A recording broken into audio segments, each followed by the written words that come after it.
Our Patreon book club book of the month of July was The Memory Police, which this is such a cool cover. This was a bit strange. I would call this also dystopian. This was giving me a little bit vibes of 1984 or The Handmaid's Tale because of the dystopian vibes, or maybe even Fahrenheit 451, that kind of vibe.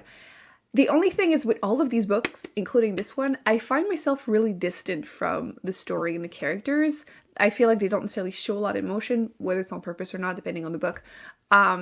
So I really struggled to care. In this one, you're following this woman, and she lives on this island where things disappear, and there's the memory police making sure that people, burn whatever it is. Like, for example, pen don't exist, so you have to like destroy all the pens and forget they exist, and it just keeps becoming more and more intense. And then there are people that remember, which the police is going after them, so they're trying to hide, and like it sounds like it's going to be action driven, but it's really, really not.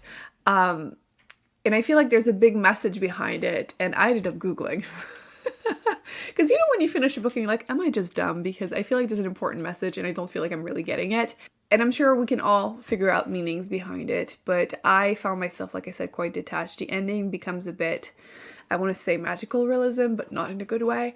And yeah, I just felt a bit underwhelmed by the whole thing. So I'm giving it 3 stars. I think it's an interesting concept, like a good idea, but I just found myself too detached, and I had issues with some of the characters, which again would be a spoiler, which I could happily complain about in the comment section. But yeah, it wasn't for me. Interesting concept. I do like the overall idea, but I just felt too detached from it. Another audiobook I finished was Why Women Have Better Sex Under Socialism, which, listen, I've been trying to read more nonfiction, and when I see some that catch my eye with these kind of catchy titles at the library, I pick them up.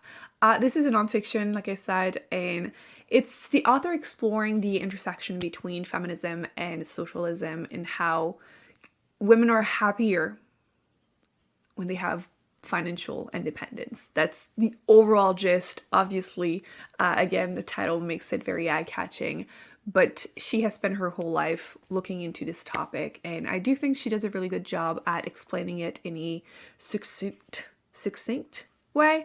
The audiobook is about 6 hours though, so it's very much an introduction into the topic, but I feel like if you just want to look into it, I do think this was really interesting. It's not just surrounding sex, but I feel like it kind of goes hand in hand. So yes, would recommend this. I would give it 5 stars.